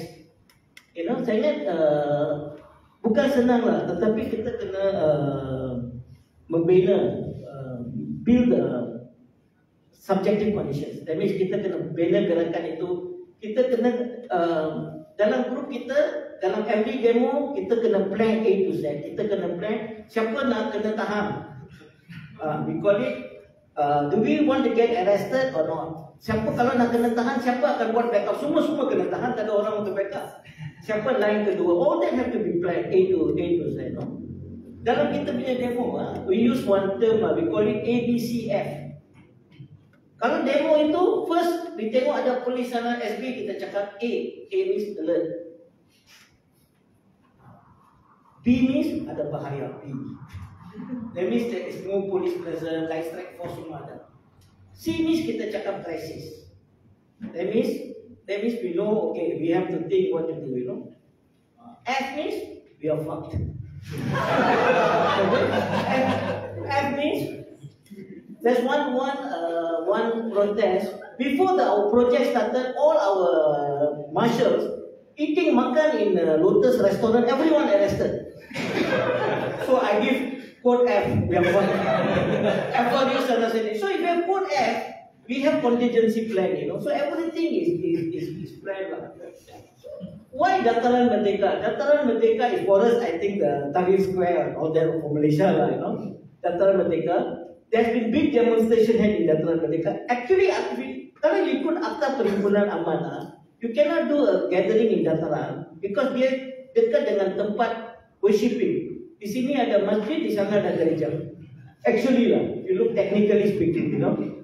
But then Dataran Merdeka, we did. There was one time we organized the big GST rally at Dataran. Police gave us interesting. The OCPD called, I and Mat Sabu went. Police told us, kita bagi you kebenaran. Jangan masuk Dataran, jalan raya depan Dataran itu. Jalan Raja. Dia cakap kalau you masuk Dataran, di DKL kena bagi sokongan. Terus jalan raya depannya boleh dibenarkan. So we terima lah. That was a great victory, ya. Of course, a lot of people during reformasi suka kampung baru untuk demonstrasi. Pasal FRU truck tak boleh masuk semua tu. Senang untuk lari. So itu taktik lah. Kadang-kadang kita cari tempat, kita tahu polis susah mau masuk lah. Jalan-jalan dia sempit, FRU truck tak boleh masuk. Kita boleh, hantar dia lari and all that lah. Of course, KLCC, there are other places lah. But I think Dataran seems to be the. For them pun mereka memang nak protect Dataran lah. So, I think the big achievement is to Dataran should be our target lah. To break through lah. You know? Okay, the last question on. I think this was a debate lah, you know. Kadang-kadang kan, sometimes I had this debate with one kawan anarkis lah, you know. We were having this May Day rally, and dia fikir apa sangat peaceful, you know, very peaceful, a shock. Okay, and then suddenly this fellas threw a smoke bomb in the rally to make it more exciting. But at the end of the day, when we did this debate, end of the day, we want a lot of people to involve or less people to involve. If you want a lot of people to involve, then whatever action we do must be comfortable, right? Today, Akta Perhimpunan Aman, children below 15 years old cannot participate. Migrant labor workers all cannot participate. That is the law, you know. But you want a lot of people to participate.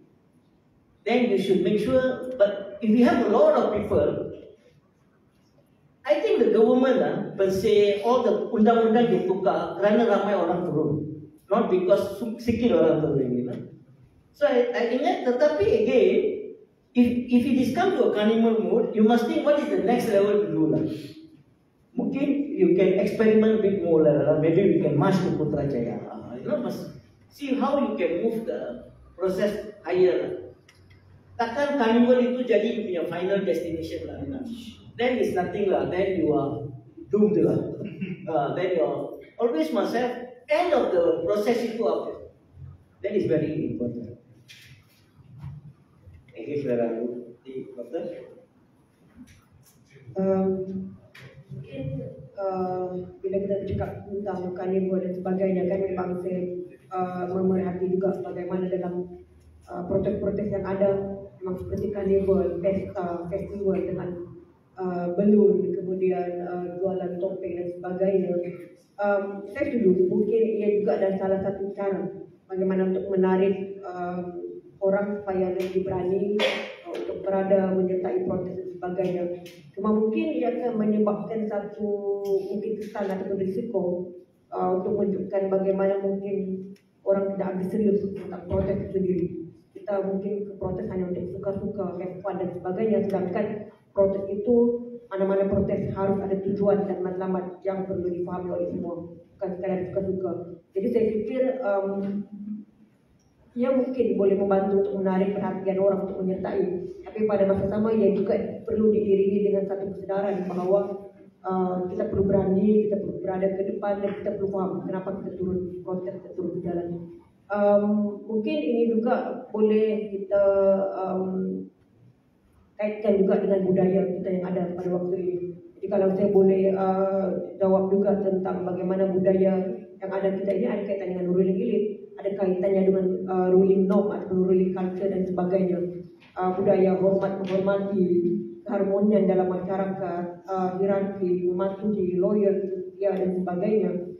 Jadi ini adalah budaya-budaya yang dominan, nilai-nilai yang ada dalam masyarakat kita. Dan tidak dapat dinafikan bagaimana kalau saya bersentuh juga tentang internal itu membantu mencabar budaya-budaya dominan tadi supaya kita ada budaya suara yang lebih alternatif untuk menandingi yang dominan dan juga yang ruling dominan tadi. So ya itu mungkin. Okay, I think I'll just answer the first two. I mean, talk about trauma, like, like you're not, I've studied Lawan, you've done a lot of Lawan interviews, you'll see them up later. But, I mean, from the experiences of people who wrote in, because what I think Jentayu/Malaysia Muda did was we collected stories of people who were first-time protesters. And we published them. And obviously, there were stories of fear and all of that. But I think the SSR's success was preparing everybody. I don't remember the last time I've seen like such a detailed fact sheet as to who to call, what to do, what you bring. Obviously, you needed to bring the protective gear for COVID and all of that. But the preparation for that was intense. And why Lawan was so unique was that it was the accumulation of both new players who were in the scene, people like DAT, Missy Solidarity were technically new players, and the veterans like Mat and Ashraf from Persay. So the preparation really does help this, like, sort of disperse some of that fear, and I think that's why people came. But I think we're talking about trauma, and I was thinking back to something we look at in the project is what do the organizers experience? And for the organizers of Lawan, it was incredibly stressful. And some of them are in the audience, they can attest to how it wasn't just annoying because you would have to face a police officer at the police station, risk arrest while you're there. Even if your lawyer was present, I think there's like a general kind of atmosphere of kind of intimidation.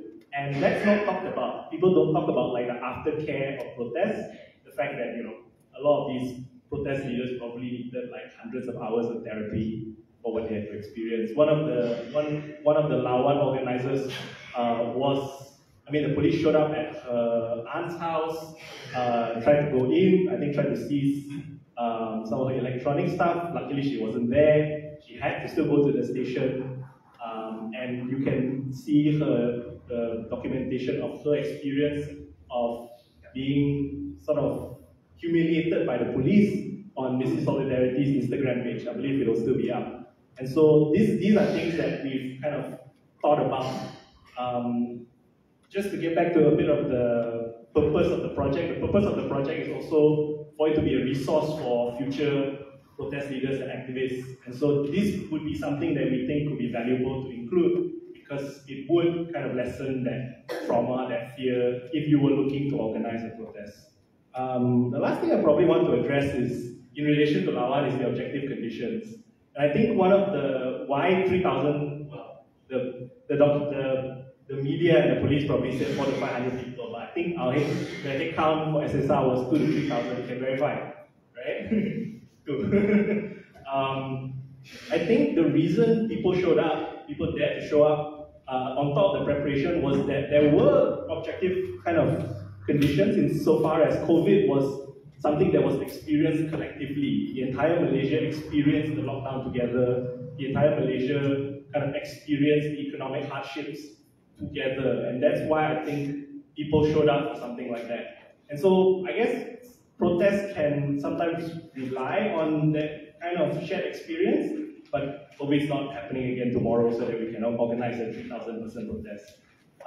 So the objective conditions may not, I mean, you should take advantage of them when they appear, but they do not occur under conditions of your choosing. Okay, thanks to our panelists. Maybe we can have one more round of Q&A. So if there's any persons who want to ask questions, or one at the very back, and introduce yourself and address which panelist to answer your question. Keep the questions brief.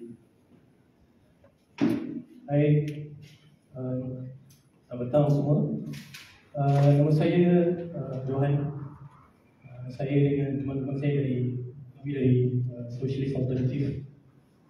Jadi pertama kali saya ingin ucapkan terima kasih kepada organizer dan juga panelis terhadap inisiatif yang dilakukan ini untuk Pusat Sejarah Rakyat, inisiatif untuk dokumentkan benda-benda protes dan sebagainya. Jadi saya mungkin soalan saya akan cuba susun nanti. Saya ada tulis beberapa point. Jadi berbalik kepada tajuk forum, iaitu proses sebuah protes dari mana nak ke mana. Antara persoalan asas yang berkaitan dengan forum ini adalah kita tidak boleh tentukan ke mana protes ini akan pergi jika kita sekurang-kurangnya tidak melakukan balance sheet ataupun menganalisa tentang apa yang sedang berlaku. Dan saya rasa panelis tiga-tiga ada yang mempunyai latar belakang tentang protes. Saya rasa Arul sebagai seorang aktivis yang agak lama daripada zaman reformasi, Sharifah dan Jeremy Lim ada tulis tentang gerakan buruh dan pasal politik dan sebagainya, tentang objective condition. Contoh kita dapat tahu sekarang ni memang lepas kerajaan Anwar telah mengambil alih, kita tidak jarang ada satu tentangan ataupun mass mobilization, akan sepi. Tetapi ini tidak bermakna bahawa objective condition itu tidak akan muncul balik, ataupun dalam arti kata lain tidak akan bermakna bahawa satu mass protest akan muncul. Dan ini saya rasa penting untuk kita anticipate to a certain extent what's going to happen and what are we going to do and what should we prepare. Dan kedua, salah satu balance sheet is that in terms of the class forces yang terlibat dalam protes-protes sebelumnya, we can see that the people from the ruling elite, who obviously do not represent the interest of the masses, the interest of the workers especially, hanya akan menunggang untuk mendapat kekuasaan dan tidak mustahil akan akan datang balik dan mengambil kesempatan lah. Dan soalan keempat adalah tidak ada persoalan tentang labor punya forces, labor punya movement. Sebagai contoh, kalau kita tengok dekat Indonesia sekarang ni, bagaimana kekuatan buruh itu merupakan satu kekuatan yang agak solid. Dan walaupun memang sekarang menjurus pada sebuah pilihan parliamentary, which is parti buruh, tetapi as an organising force, ianya satu merupakan elemen yang penting. Dan begitu juga Arul tadi kata tentang hartan. Arul ada membezakan tentang bagaimana hartal itu sendiri berbeza dengan bersih.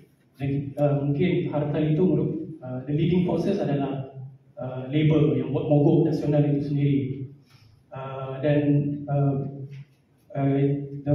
Persoalan satu lah tentang sama ada persoalan kekuatan buruh itu akan menjadi ke depan. Sebab sekarang ni kalau kita tengok di Eropah sebagainya, walaupun 10 tahun ke belakang after austerity punya ni memang after austerity punya ekonomi krisis 2007-2008, social movement ada tapi dalam bentuk yang populis. Maknanya tidak ada kelas-kelas pekerja mula tersusun. Tapi sekarang secara jelas kelas pekerja mula tersusun dan tidak mustahil akan mula menjadi juga dekat sini. Indonesia pun kita sudah tengok lah. Okay, terima kasih saudara. We take note of your point. Can you go to the question? Alright, okay. Soalan saya bagaimana dengan panelis? What do you think about the current analysis, the current leadership situation? Do you think it's time for us to actually make a balance sheet, a critical analysis of what's going on and where are we heading? Thank you. Sorry, panjang. Terima kasih. We appreciate your effort to write down the points dan sebagainya. Okay, ada soalan lagi?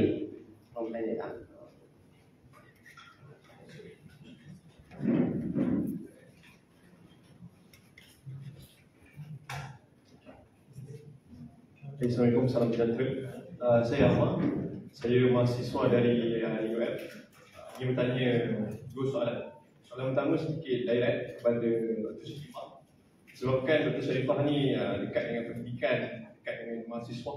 Jadi mungkin tak pendapat Dr. Sharifah berkenaan dengan, kalau kita tahu dulu kita lihat bila kita sebut tentang protes, kita akan fikir mahasiswa yang akan mengumpulkan protes.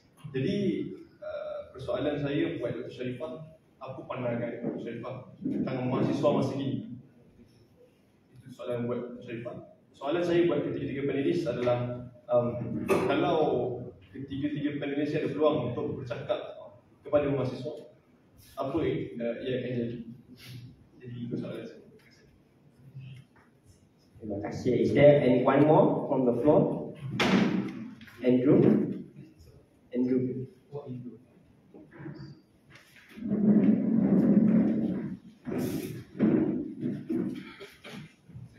Andrew Koo, a lawyer. I just want to pick up the point that Arul spoke about. Now, under the Peaceful Assembly Act, a child under 15 cannot participate in any public assembly. A child under 18, in other words, any child, cannot organize any assembly, and no foreigners can attend the assembly. Now, I attended one night of the sitting in front of or next to the US Embassy for the Palestinian issue. I saw foreigners taking the mic and speaking. I saw foreign children taking the mic and speaking. But as far as I know, the organizers have not been called up or not been arrested for those events or not been charged for allowing that to happen. So my question really is about the consistency of the application of the Peaceful Assembly. Is it only used when the event is somehow seen as anti-government or not supporting a government position, but then when it is, everything is fine? Because even a few years ago, right, you had this rally in Dataran Merdeka for the children of Gaza. And children were being brought in the prams. They were being brought in, right? I was there, I saw it, right? So again, the law about no children participating, right? Nothing happened there. So we seem to have a hypocrisy. Inconsistency would be too nice a word. Hypocrisy, right? That on certain issues, when the government says, okay, we want something to happen, we want you to protest in front of the US Embassy because we also don't agree, we let you do it.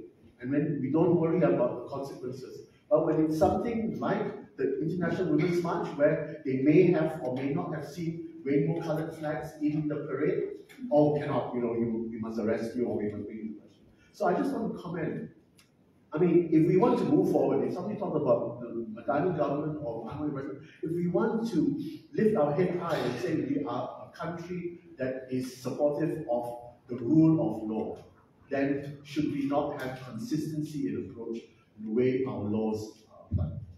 Thank you, Andrew. Is there any female audience member who would like to ask a question? Oh, this last one.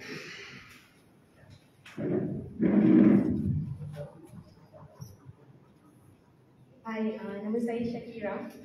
Saya daripada Socialist Alternative dan juga Gerakan Pembebasan Wanita. Saya ada not exactly a question tapi sikit contribution lah mengenai bila saya baca description dalam Facebook mengenai event hari ini, one of the question yang ditanya adalah it is as though Malaysia ni sudah tak ada lagi budaya protes. Saya sambut apa yang kawan saya Johan sebutkan tadi, the objectives condition and the subjective condition will come. Yang mana situasi rakyat akan keluar dan kemudian akan berprotes. Sebab ni situasi ekonomi kita sekarang. Oh, the mic closer. Ya. Kalau kita nak ambil contoh kan, baru-baru ni protes Israel Palestin, tidak pernah ada lagi dalam sejarah di Malaysia ni ada satu protes yang begitu banyak sekali yang menyertai protes pada hari ini. Jadi, what does it mean? Apa maksudnya sangat banyak tahun ini dan tahun lepas tak banyak? Is because of the background itself, background of the economy, background of the social issue yang menyebabkan orang keluar. Tapi kenapa why Israel Palestine protest and not everything else? As an organisation kita selalu berbincang kenapa tidak ada talikan dalam sesuatu sesuatu event yang dibuat seperti protes dan sebagainya. One is the program itself. Contohnya satu kritik yang saya bagi kepada yang pendapat saya mengenai Bersih is that we must know that Bersih didn't exist because the whole mass protest yang orang turun tu is not because of Bersih organized. Orang sudah turun dahulu, and then mass people coming, and then only Bersih started, and then only they start calling Mahathir Chin to give speech and all that. But it actually started as organic, it was grassroots. So what was Bersih mistakes is their tuntutan was very middle class. With the transition going to the working class, it was too far gap. I wish Bersih could have put minimum wage, for example, inside the tuntutan Bersih, so that lebih banyak golongan-golongan miskin dan golongan equality, which is 90% of the population in Malaysia to exist. So it's not exactly a question, but it's a contribution. So I hope if we were to go join again in protest, we'll be more critical in that, in our leadership, in our programs that is being created for the movement. Thanks. Okay, terima kasih. I think saudara-saudari panelis ada banyak to unpack, and since the last already round of answering, if we can close also with some concluding thoughts on recent protests, I think from tuntut reformasi, flash mob dan sebagainya, and looking forward to prospects lah to mobilize in and whether that kind of what is the effective way of doing it in the near future. Okay, maybe this time we start with from the hujung, Saudara Jeremy. I did not expect that. In terms of, I don't know if I directly addressed that balance sheets kind of thing, but it just triggered a thought about the way we conduct our interviews. A lot of our interviews, we ask them at the end, do you think your protest was effective? And there's a variety of answers because for the most part, I think 90% of them do not get what they want. What they end up achieving is politicization.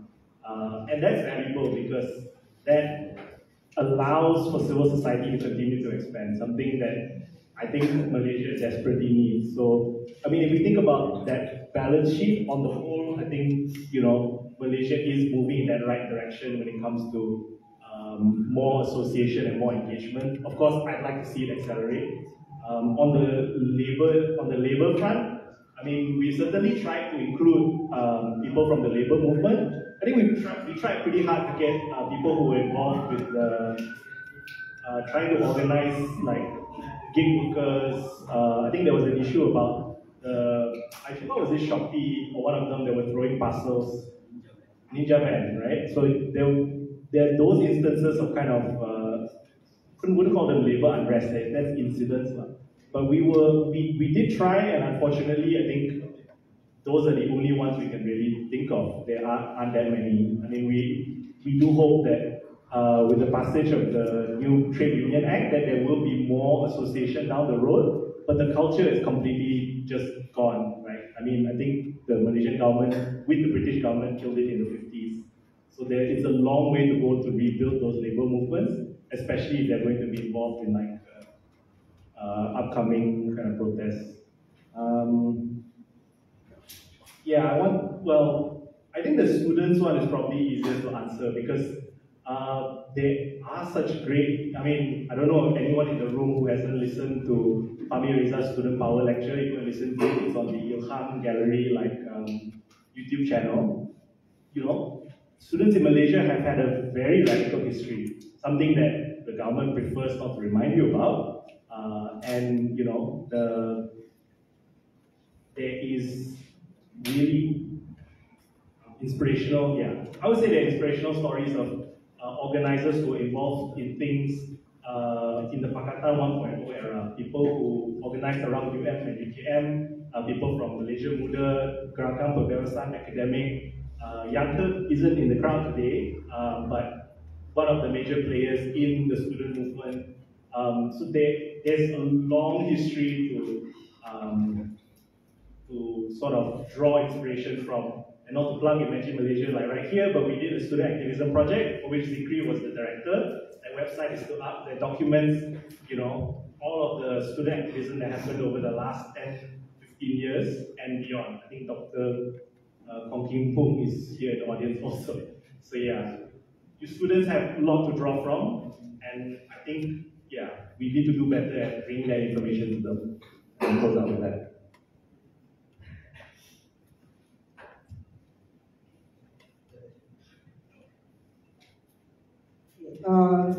Yang banyak soalan-soalan yang boleh kita dapat daripada tadi kan. Mungkin kalau saya boleh simpulkan menjadi satu kesimpulan, saya setuju bahawa kita juga perlu melihat pada kondisi sosial yang ada pada waktu ini.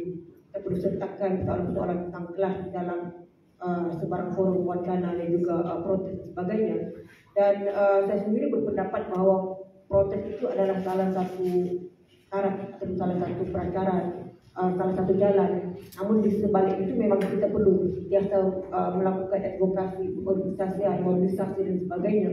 Dan mungkin pada waktu ini kita mungkin belum dapat sampai ke tahap seperti mobilisasi massa yang begitu besar kalau kita bandingkan dengan lain. Sebab kalau kita lihat daripada awal perbincangan kita tadi, ada ketakutan, ada budaya yang membungkam kita untuk bersuara, untuk ke depan dan sebagainya. Kita ditakutkan dengan 3 perkara, race, religion dan royalty dan sebagainya. Jadi selagi itu masih menghantui kita, jadi memang agak sukar untuk kita membawa soal-soal yang tadi kita katakan itu ke depan. Namun ia harus disertai dengan satu proses dan sebagainya. Kita bermula dengan bercakap tentang kesatuan kerja, tentang gig worker, tentang koperasi, tentang gaji minimum dan sebagainya. Jadi saya fikir itu juga harus kita mulai sekarang. Kerana protes itu pada saya tidak mencukupi. Kita perlu ada sesuatu yang lebih besar daripada itu. Itu yang pertama. Dan kemudian tadi saudara Amar tadi ada pertanyaan tentang saya tentang pandangan tentang mahasiswa masa kini. So saya mengajar di UKM, jadi mungkin agak baik kalau saya mengatakan tentang institusi lain. Mungkin secara keseluruhannya atau secara umumnya mahasiswa masa kini itu ada kesedaran, tapi daripada segi ideologi, daripada segi kesedaran secara kritis itu yang boleh bawa ke depan, kita boleh bawa mereka atau kita boleh bertanggungjawabkan mereka untuk menjadi juru bicara rakyat itu pada pandangan saya bukan tidak ada, tetapi masih belum memuaskan. Jadi ada pelajar-pelajar, ada mahasiswa yang kita tahu tentang perkara-perkara yang berlaku, isu masa dan sebagainya, tapi yang menghalang mereka itu adalah pekerjaan. Mereka akan keluar setelah ini untuk bekerja, graduate dan sebagainya. So bagi saya sendiri, kalau ditanyakan tentang apakah yang harus dilakukan oleh mahasiswa masa kini, saya fikir kalau saya boleh bagi mungkin pandangan, mahasiswa mungkin perlu berpartisipasi dalam kelas terlebih dahulu. Sebab kalau kita dalam kelas memang kurang partisipasi. Kedua, dan mungkin banyak membaca, dan yang paling penting adalah terlibat dengan aktiviti-aktiviti di luar kuliah. Bukan saja dalam kuliah, tapi di luar kuliah, bukan saja tentang aktiviti persatuan mahasiswa, tetapi juga wacana-wacana yang saya fikir di luar senti itu juga lebih luas. Dan alhamdulillah hari ini saya ada juga pelajar-pelajar saya yang datang sini. So, saya fikir itu juga salah satu momentum yang baik. Mahasiswa juga mulai menghadiri wacana-wacana, diskurs dan sebagainya.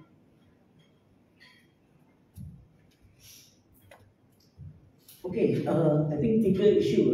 First thing I think yang dibawa oleh kawan-kawan dari Socialist Alternative, saya ingat, you see the workers movement in 1947, 67 of Malaysian workers were unionized, and they were supported by strong left-wing political parties. The Labour Party, you have PMFTU, Pan Federation Malaysia Trade Union. Apa yang kita ada hari ini adalah MTUC. Okay, and kalau kita tengok today unions 6% unionized. Out of the 6%, 3% are civil servants. Another 3%, 97% of the workforce are not unionized. And people who are in the union are people who are comfortable, regular workers.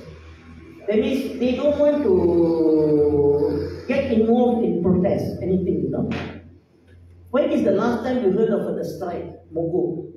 Istilah mogok tidak ada lagi dalam perancangan. Kalau buat mogok pun, only the unions can do, but no unions in Malaysia will do mogok.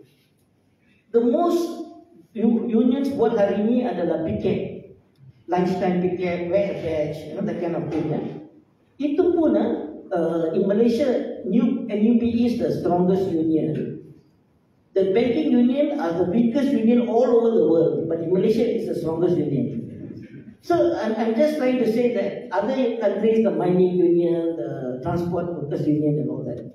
So workers organizing, not only in Malaysia, all over the world, sangat susah. Even in Korea, where dulu workers movement was sangat strong. So today you see the only kind of strike, wild-type strike happens is gig workers. Mereka rasa marah, spontaneous, mereka, But I think we have to find a way how to work with them, how to organize this informal sector. There's no excuse because the workforce is moving to irregular and all that. And they got creative cara untuk melawan lah, So I think kita kena look into that. But we cannot macam zaman 60s or 70s think that the union is the greatest movement which is going to bring change, Workers, yes, but not the unions, So macam mana kita nak work with workers which are not unionized. So for us, like PSM, we organize the hospital workers union, which I think is the strongest union in the country because they always do protest. Because they are backed by strongly, they understand, they go through the thing, the system, who's your enemy, how to raise your fund. So that is the important thing. So there's no shortcut for organizing workers. Okay? Students, saya ingat untuk mahasiswa, I think tak ada banyak nasihat. Selalunya jangan ikut undang-undang, itu satu. Yang kedua, belajar sekarang Anwar Ibrahim dulu tahun 70-an pukul demo kan, you boleh guna dia sebagai contoh, dia buat demonstrasi. Okay, so saya ingat tidak ada apa-apa yang menghalang.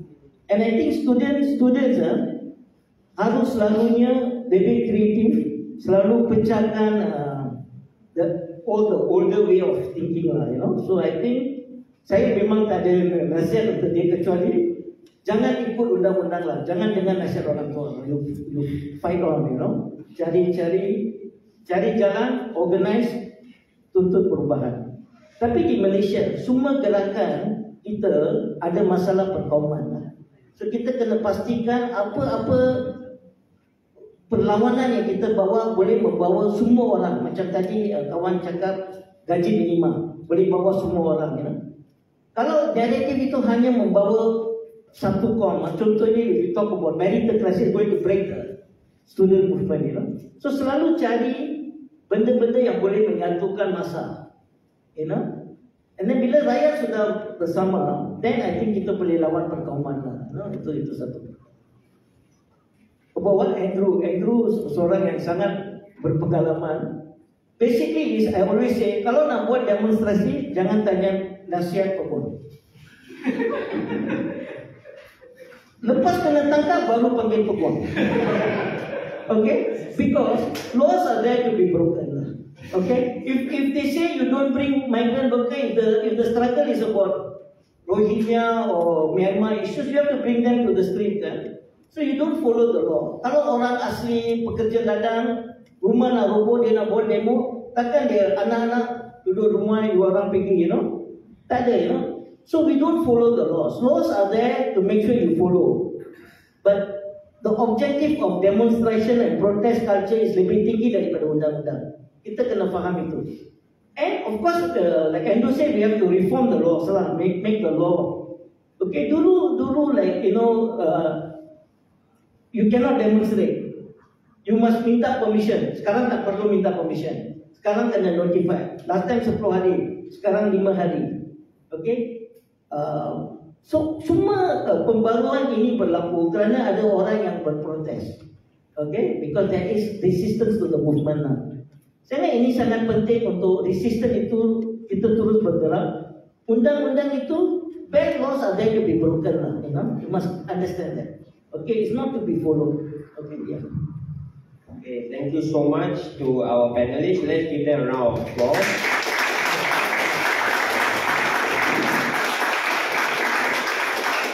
And I think let's also give a round of applause to Mark, the documentary producer, who is the director of the back, for a well done documentary. And also thank you to Gerak Budaya for hosting us today. Thank you so much, and you as well. Lari sini, lari sana, to set up this and that, for all the technical problems. Thank you for sorting it out. And like the True Blue activist session, so since the forum is about process is about protest, kita kena close dengan call to action lah kan. Kalau orang kata call to action apa kan? So you know, okay, number one, spread the word of mouth about this documentary, about Lawan and about Peaceful Assembly Act. Number two, check out the Pusat Sejarah Rakyat series of interviews with protest organizers and participants. And number three, if and when the subjective or objective condition emerge, do terlibat kat parliamentary. I think now because I know my friends I work in Persay and everyone was always asking all the time, every month in fact, when is Persay say semua orang menanti-nantikan sesuatu, padahal kau lah orang yang menantikan tu. So you know, don't hope for other people, but when things do come, terlibat and make it happen. Right? Okay, with that, thank you so much for spending your Saturday with us. Thank you.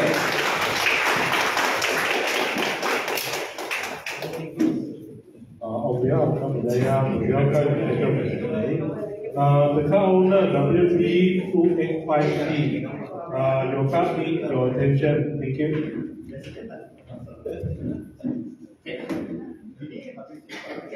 Can we take one with the crowd? Bersama rakyat. Ayo, selfie lagi. Boleh turun tangan bersama.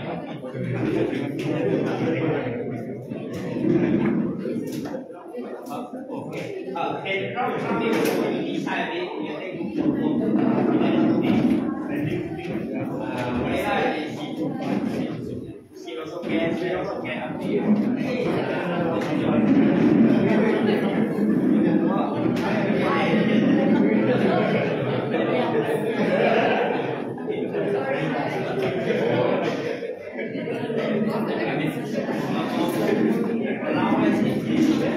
Tolong tutup rapat sikit ya. Oh, rapat sikit.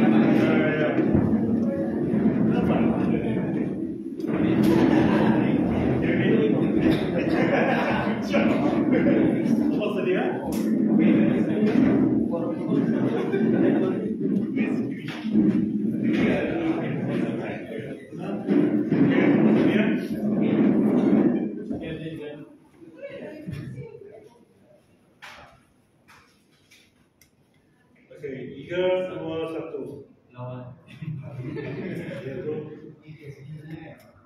Bukan satu macam ini ya. Informasi ya, informasi. Reformasi.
So